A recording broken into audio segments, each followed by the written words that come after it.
Welcome, Chargeheads. Today we're at a friend's house whose name must not be mentioned, but he was he was in a previous video, probably about a year ago now, actually, wasn't it, Clive? Oh, sorry, mate.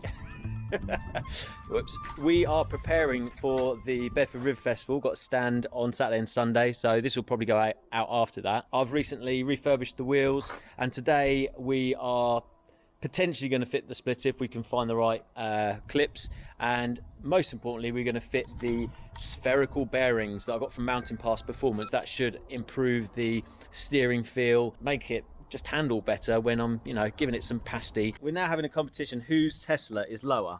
So you reckon yours is? Yeah, it is. Well, I don't know, I think it probably is actually. Well, full on suspension. Well, don't brag. And that's just two, and it's oh well, just need some lube in there. That's all we need. Well, of course, these are proper dampers with. Oh yeah, no, proper dampers rather than instead of bodge. IBAC springs, mate. IBAC, mate. Which are not, you know, they're spring awesome. rate's too high for the dampers. Well, not enough rebound. All right. You're on the bump stops all the time. Yep. But hey, if it looks good. Exactly. Full motor function, mate.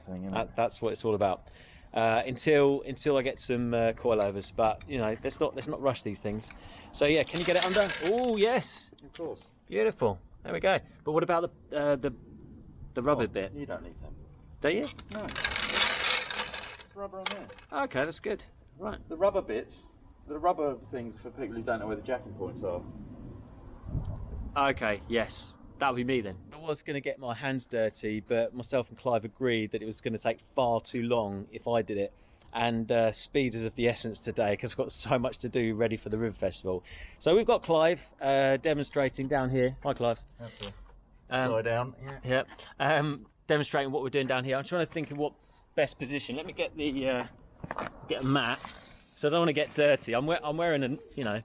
Well, yeah, you've already fallen over once and yeah, dirty. Yes. So I've already been very excited by looking at the bottom, because the under tray is off. Let me just show people here actually. So we've got the motor there. We've got the oil filter for the gearbox and motor there, and we don't think it ever needs changing. Well, I'm not sure if it's on the service regime. I'm going to look into that. Okay. We've already done one side already, so we're. There we go. But yeah, really interesting to see underneath here for the first time actually. But we need to press the spherical bearings into what part is it? Is it these bushes here? There we go. See, should probably. So those bushes there, which do look not ideal. There are a couple of bushes that I think will need replacing over time as well. But essentially, what we've done is we've taken the wheels off. We've obviously jacked it up. We disconnected this in a bush from the subframe. Yep. And then the lower suspension bolt for the shock. Yep. For the wishbone. And then this is a ball joint. Which we're going to remove. Yep. And then these need to be removed and the new ones pressed in. Loosen it.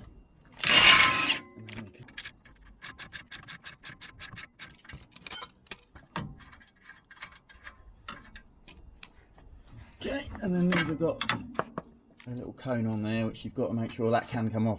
Out with the old, in with the new.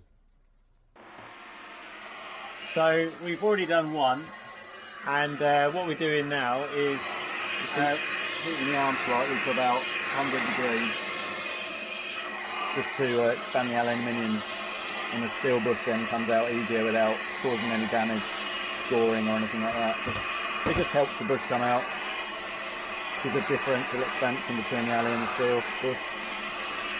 And then using the press to remove, and then polishing the inside of the arm, and then Clive used sealant inside to stop.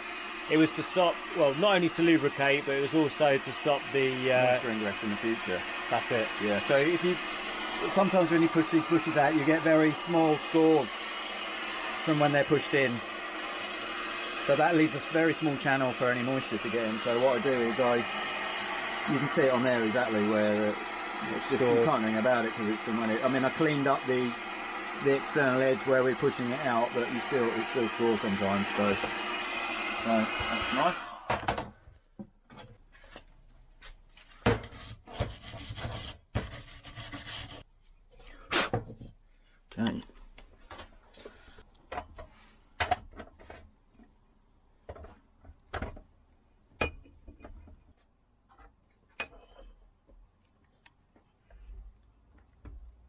Just now keep an eye on the pressure. There you go, it's cracked. 4 tons. That's no problem with that. So what was the pressure there? Sorry, about 4 tons. 4 tons. Yeah, so I can see that. And if there's excessive pressure, I know there's possible issues, so I'd stop and have a look. But right, it's around about 4 tons to push out to start moving, and then it's dropped down. So that's, I know there's no issues. That's out. No problem. As you can see, you get a little bit of pickup because that's corrosion as well, and from when the bush was put in. So it could have picked up aluminium when it's pushed in originally, and then when you press it back out again, it's just those particles are still in there. So then they pick up again on the way out. So and then that's what we're gonna just gonna polish that with. Was it steel wool? Was it? No, it's fine Scotch-Brite. So it's not gonna remove any material as such, as in to dimensionally change that. No, it's just gonna take any burrs off.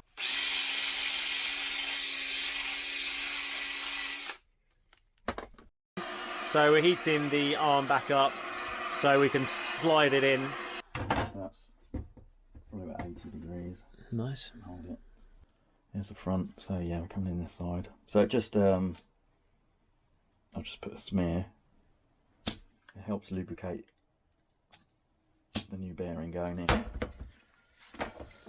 And then it also helps seal any of those little ditches, any of those little scores with sealant, fills them up with sealant, so nothing can get in there, no moisture can get in. Beautiful. Okay, so forward edge.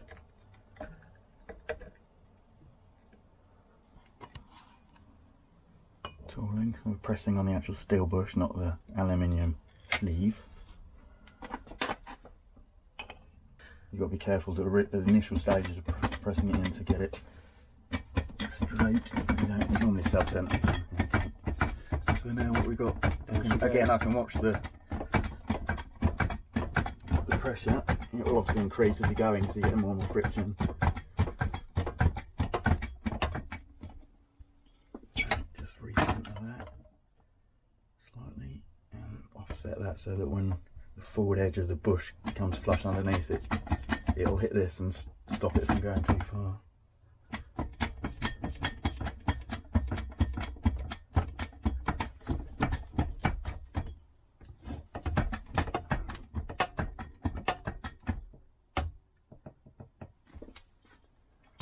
Should be about there, I think. Yeah, perfect. Voila. Flush. So then we'll just make sure this is pushed in to the lead in of the arm, and then we'll just clean that up. Beautiful. Job done. Lovely job. Clive, what are you doing? What are you inserting into my car? The bush. Okay. So these are the standard. The standard bush fits in here with these arms. Yeah. And the bolts just go straight through these holes, which were oversized into captive nuts at the top. Yeah. What that can allow movement, because the hole is much bigger than the bolt diameter.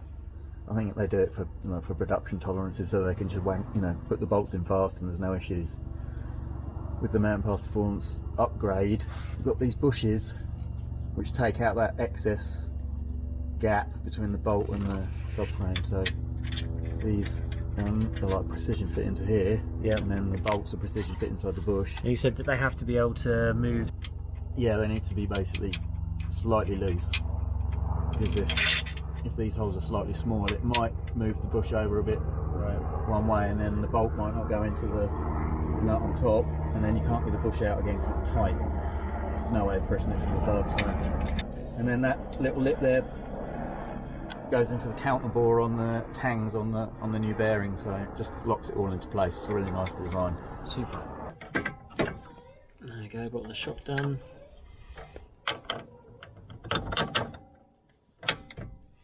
Bolting and through. Yeah. Just get everything in loose. Common mistake. Someone puts one bolt in and tightens it up, and then you can't get anything else in because it's. Use Loctite 243 on these.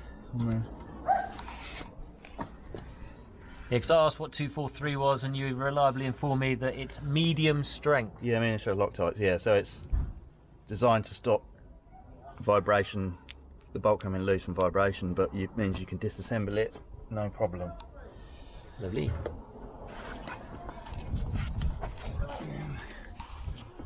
Get these bushes in, which we've already checked. Nice and loose. So now tightening up the last few bolts. So what are we talking these bolts?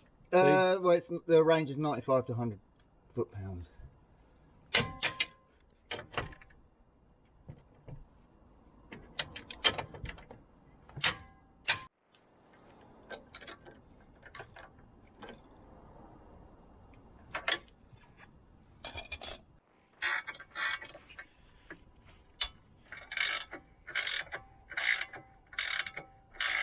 Yep. That just basically just holds it up and makes it easy to put the other ones in.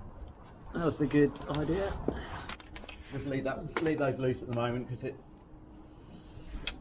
I just did it finger tight. Yeah, just leave. Yeah, because that leaves you a little bit of movement on the under tray. Because otherwise, if you tighten them and this is slightly out, you won't be able to get the others in.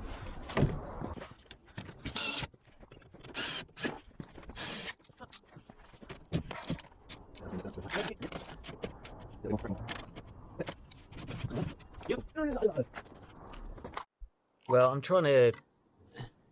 What we're doing is fitting the front splitter, but the quality of the plasti dip. I mean, it was good, but it's really, really difficult because I had it cut here all the way along. So this bit black, and then the rest of it was white. Which look, I mean, the finish wasn't too bad, but where I'd cut into it, it just didn't look very professional. I can't have that, especially at the show. So I'm going to polish up the black that's here and decide what I'm going to do to it. Here's wrapped carbon, his unplugged front splitter, which does look really, really smart. But I'm just going to go with the original black plastic for now. Like I say, I mean, it's all about experimentation to see what looks good. But it did look quite good, the kind of contrast white to black. I'll put some pictures up as well so you can see that. But you know, I just wanted it to look a bit different for the show. I didn't want it to look like a normal Tesla. You know, at the end of the day, Chargeheads is, you know, modified, but a lot of people just see the aesthetics a lot of the time. So that's why I thought I'd put something there. But yeah, there we go. Look how easy it is to come off again. I'm guessing I put this in my soft plastics for recycling. Just taking all the clips out to put the new clips in, which are longer. Oh, hang on a minute. They didn't actually come with the splitter. So yeah, which is a bit of an issue. Although the company have said that they're going to send them in the post, so I look forward to them arriving. But we're going to have a temporary solution for now because I want to get it all fitted for Bedford Rib Festival and to show people what you can do to Teslas to make them look a bit smarter without harming performance or the range. So my friend Stefan has been able to help me get a spoiler. I was getting one off a chap called John, but we never met up in the end, and it just so happened that Stefan was getting a new one on warranty, and these are apparently the official ones, 300 quid. He's done me a bit of a favour on the price, which is always good, and it's a used part, which is fantastic, which is right up my street. A deal, used part, winner winner. So we're going to try and attach it to here. Spoiler alert, I have the glamorous job